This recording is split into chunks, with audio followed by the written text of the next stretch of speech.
channel. Here I am for all those students out there who are preparing for CTET exam. CTET exam central teachers eligibility test, जी हाँ, जिसका exam recently 31 Jain को है। Mostly student इस time बहुत जल्दी इसकी तैयारी करने की कोशिश कर रहे होंगे।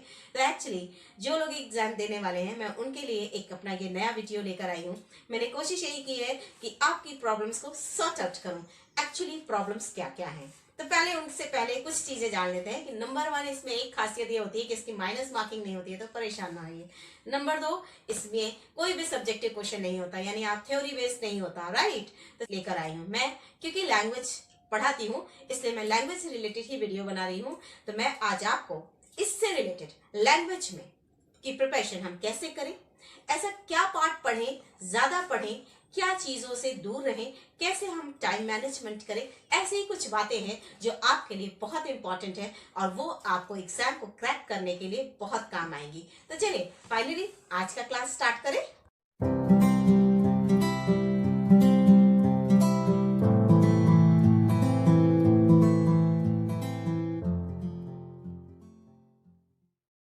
So students, basically English language की बात करते हैं। इंग्लिश लैंग्वेज सबसे पहले देख लें ये कितने मार्क्स का आता है, राइट।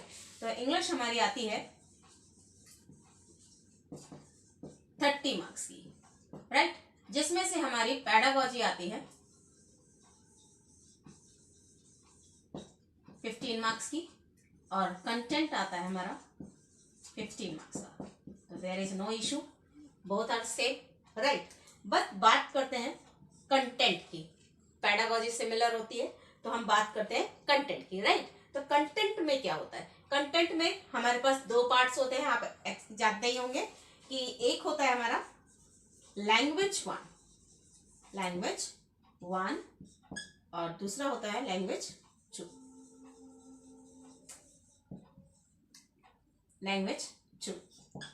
अब लैंग्वेज 1 में, क्योंकि जो 15 मार्क्स की आती है, इसमें आता है सबसे पहले 6 मार्क्स की आपकी पोयम और 9 मार्क्स का पैसेज। इधर देखिए, यहां पर भी सिमिलरली 6 मार्क्स का पैसेज और 9 मार्क्स का भी पैसेज। अब एक बात मैं आपको बताते चलूं कि अगर हम लैंग्वेज 1 लेते हैं तो हमारी लिटरेचर की नॉलेज बहुत स्ट्रांग होनी चाहिए। आपने पढ़ा ही होगा अपने स्टैंडर्ड में, अपने 12th स्टैंडर्ड तक में या बाद में, कि literature it's not so easy as we think, right. Basically जब आप पोइट्री सेक्शन करते हैं तो वो बेसिकली बहुत टफ होता है, क्योंकि उसके मीनिंग्स को समझना, उसके मीनिंग्स को फिर एक्सप्लेन करना, it is not as easy, right. तो मैं ये चाहूंगी कि अगर आप वाकई में बहुत परफेक्ट हैं, आपको लगता है कि आपकी अच्छी कमांड है लिटरेचर पर, तभी आप इस पार्ट को अटेम्प्ट करें। अदरवाइज मैं आपको यही एडवाइस करूंगी कि आप बेसिकली लैंग्वेज 2 को लें। क्यों लैंग्वेज 2 को लें? क्योंकि क्या होता है, जब पैसेज आते हैं, बेसिकली हम पैसेज में क्या होता है, कुछ ना कुछ कहीं ना कहीं से हम आंसर्स निकाल ही लेते हैं, पर क्योंकि ये लिटरेचर है, लिटरेचर के वर्ड्स डिफरेंट होते हैं, गद्यांश और पद्यांश में बहुत अंतर होता है, राइट। तो अगर आप वाकई में अपने आप में श्योर हैं, आप टोटली 100% श्योर है कि नहीं आप लिटरेचर अटेम्प्ट कर सकते हैं, then you will go, right. But अगर आपको कहीं ना कहीं थोड़ा सा डाउट है तो अपने मार्क्स खराब ना करें, राइट। तो हाँ, यहाँ पर इसको अटेम्प्ट करें जिसमें दोनों ही पार्ट पैसेज के आते हैं। क्लियर हो रही है बात? तो चलिए आगे का पार्ट स्टार्ट करें। सो स्टूडेंट, स्टार्ट करते हैं कि अब हम इस पार्ट को कैसे क्रैक करें, कैसे इजीली हम इसे अटेम्प्ट कर पाएंगे, राइट। तो बेसिकली सबसे पहला पार्ट, क्योंकि हम पैसेज की बात कर रहे हैं, सबसे पहले तो हमारी रीडिंग बहुत स्ट्रांग होनी चाहिए, जो इंग्लिश के लिए सबसे पहली प्रैक्टिस स्किल है, दैट इज रीडिंग। हम पढ़ने पर जोर डालें, राइट। हम सबसे ज्यादा पढ़ने पर जोर डालें। आप हमेशा याद करिए कि जब आप जल्दी से ही पढ़ लेंगे, जब आपकी रीडिंग स्पीड ज्यादा होगी, तभी आप पूरे पैसेज को पढ़ पाएंगे और उनके क्वेश्चंस के आंसर्स पुट अप कर पाएंगे। क्लियर हो रही है मेरी बात कि रीडिंग इज वेरी इंपॉर्टेंट। तो क्या करें, सबसे पहले न्यूज़पेपर पढ़ें, आर्टिकल्स पढ़ें, कॉमिक पढ़ें, whatever you want to read, जो आपको अच्छा लगता हो उसे पढ़ें।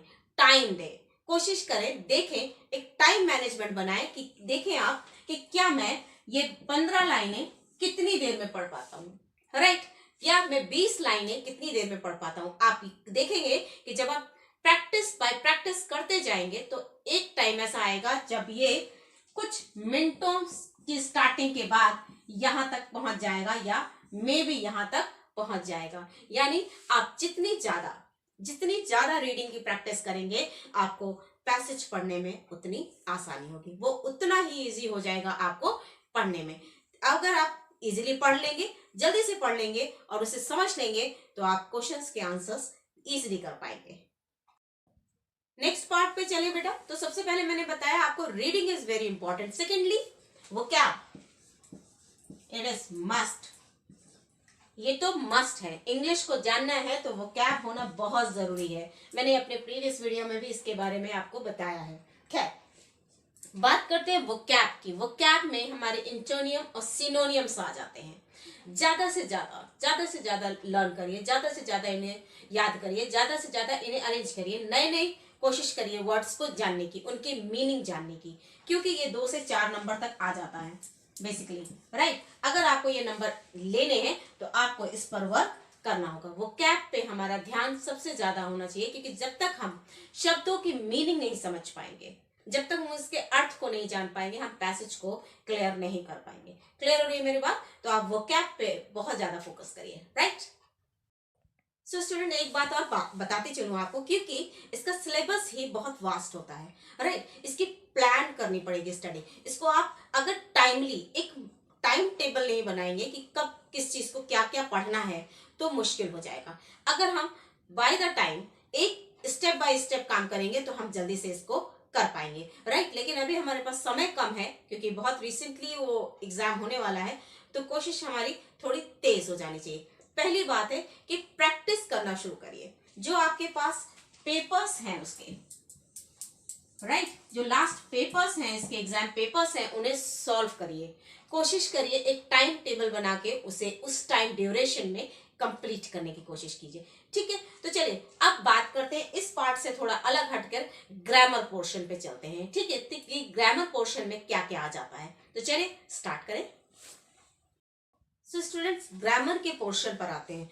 ग्रामर भाषा जो बहुत इंपॉर्टेंट है किसी भी भाषा को जानने के लिए, किसी भी भाषा को लिखने में प्रांगण होने के लिए हमें लैंग्वेज का में ग्रामर का जो पोर्शन है वो अगर हमें अच्छे से आता है तो आप मान के चलिए आपकी भाषा बहुत स्ट्रांग है, राइट। आप कुछ भी लिख सकते हैं, कुछ भी बोल सकते हैं एक प्रॉपर वे में। क्लियर हो रही है बात? तो चलिए बात करते हैं कि यहाँ पर सी टेट में इसका रोल कितना है। तो बेसिकली इसका बहुत तो नहीं पर 15 से 20% इसका योगदान इसमें रहता है। इससे क्वेश्चन रिलेटेड क्वेश्चंस पूछे जाते हैं, ठीक है। लेकिन चाहे वो क्वेश्चन कम आते हो या ज्यादा आते हो, पर वो सारे ही मिलकर हमें सिक्योर करते हैं अपने एग्जाम को क्लियर करने के लिए। क्लियर हो रही है मेरी बात? तो बड़ी सी बात है, हर एक पॉइंट हमारे लिए इंपॉर्टेंट है, कोई भी पार्ट हमें छोड़ना नहीं है।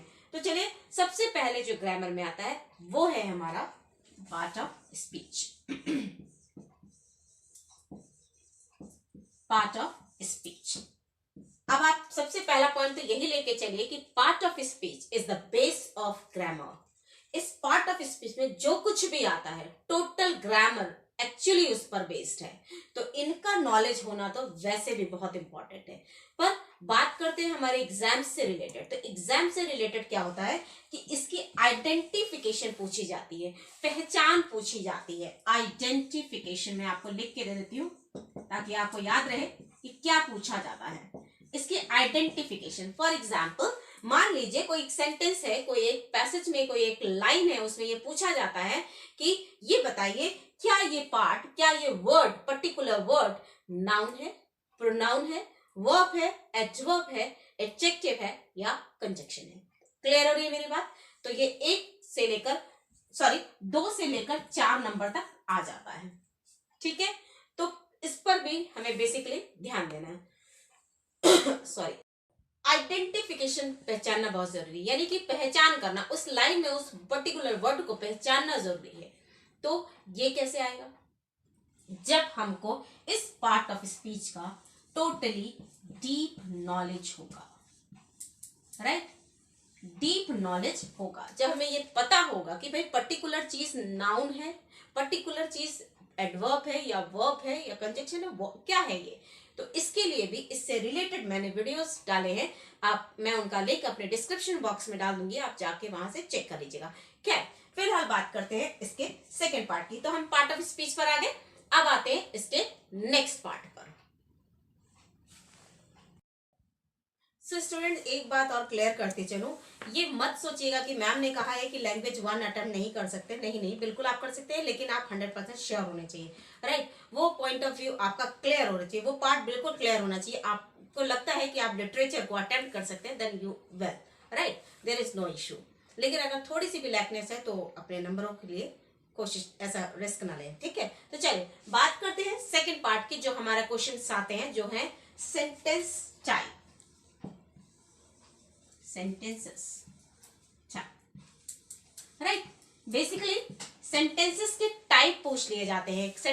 पैसेज में ही कोई लाइन लिखी होती है जिसमें पूछ लिया जाता है कि ये कौन सा सेंटेंस है, ये which type of sentence is this, right. अब आपको ये बताना होता है कि कौन सा टाइप है। फॉर एग्जाम्पल मान लीजिए मैंने आपको बोल दिया may God bless you, may God bless you, right. और आपसे पूछा जाए चलिए बताइए इसमें ये कौन सा है, तो आपने जैसे ही साइन ऑफ एक्सक्लेमेशन देखते हैं आप बता देते हैं कि भैया ये तो एक्सक्लेमेटरी सेंटेंस है। तो नहीं, इसको हमें देखना है, पढ़ना है कि आखिर है क्या, राइट। तो बेसिकली सेंटेंसेस को जानने के लिए सेंटेंस क्या है और उनके टाइप्स को ब्रीफली आपको पढ़ना होगा। 1 बाय 1 हर सेंटेंस के टाइप को जानना होगा, उसकी आइडेंटिफिकेशन पहचाननी होगी और उसमें किन चीजों का यूज होता है, जिसे देखते ही हम पहचान जाते हैं कि ये चीजें इस सेंटेंस में आती है, राइट। तो हमें स्टडी करनी है किसकी, सेंटेंसेस के टाइप्स की। थर्ड पार्ट की बात करें, that is figure of speech, figure of speech, जिसका बेसिकली हिंदी मीनिंग होता है हमारा अलंकार, अलंकार, राइट। ये बेसिकली आपको 15 भी आने चाहिए, सबकी डेफिनेशन और सब में ऐसे कौन से वर्ड्स हैं जिनको देखकर हम पहचान लेते हैं कि भाई ये particularly this type of figure of speech है, जिसमें सिमिली, मेटाफोर, ऑक्सीमोरन, एपोस्ट्रॉफी, ये सब कुछ आता है।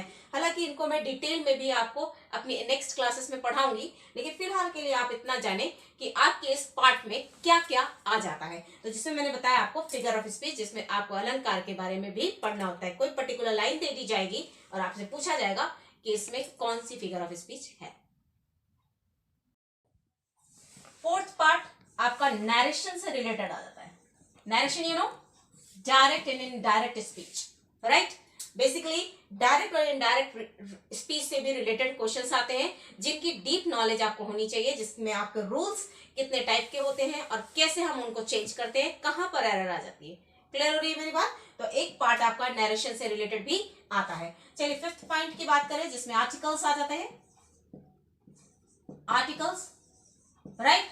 आर्टिकल्स आप अच्छी तरह जानते हैं, इसको भी मैंने डिस्क्राइब किया अच्छे से कि आर्टिकल्स के टाइप्स कैसे होते हैं, कहां पर हम क्या क्या यूज करते हैं। चलिए ये सब हो गया हमारा पार्ट जो हमारा बेसिकली ग्रामर पोर्शन में आता है। अब हम पैसेज की तैयारी के लिए क्या क्या करें।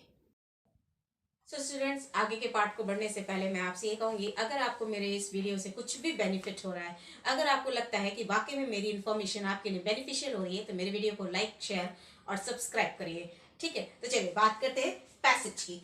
पैसेज को जब भी आता है तो सबसे पहले मैंने जो मेन इंपॉर्टेंट चीज बताई कि आपका रीडिंग स्किल आपके लिए यहाँ पर सबसे बड़ी रामबाण साबित होगा, राइट। क्यों? क्योंकि जितनी जल्दी, जितनी स्पीड से हम पैसेज को पढ़ लेंगे, उसको समझ लेंगे, उसके आंसर्स को पुट अप करना हमारे लिए आसान हो जाएगा। तो सबसे पहले कोशिश यही करें कि जो 1 लाइन के आंसर हो, यानी एक शब्द में, एक लाइन में जिनके आंसर मिल रहे हैं, उनको पहले पुट अप करें, राइट।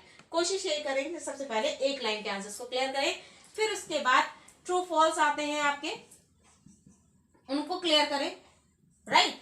इस तरह से कोशिश ये करें इजी टू हार्ड में जाए।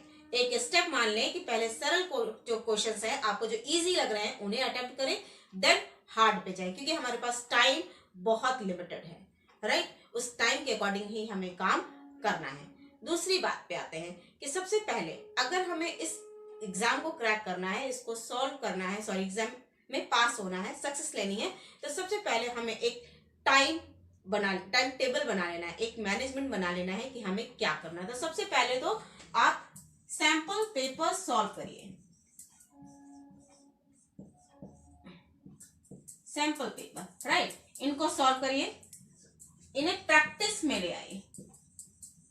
जब आप इन्हें प्रैक्टिस में ले आएंगे, और आप जानते हैं practice make a man perfect, जितनी ज्यादा आप प्रैक्टिस करेंगे इनसे आपको फायदा पहला क्या होगा कि एक तो आपको अपने वीक पॉइंट पता चल जाएंगे, राइट। आपको जब अपने वीक पॉइंट पता चल जाएंगे तो आप उन पर वर्क करना स्टार्ट कर देंगे। आप क्लियर हो रही है मेरी बात? जब आप प्रैक्टिस करेंगे इन पेपर्स को सॉल्व करने की, तो आपको अपने वीक पॉइंट्स पता चल जाएंगे, जिसकी वजह से आप उन पर वर्क कर पाएंगे और उन्हें भी आप सॉर्ट आउट कर ले जाएंगे। क्लियर हो रही है मेरी बात? तो आई होप आपको मेरा ये वीडियो अच्छा लगा होगा, और hope for the best, wish you very good luck for your exam. Thank you and have a nice day.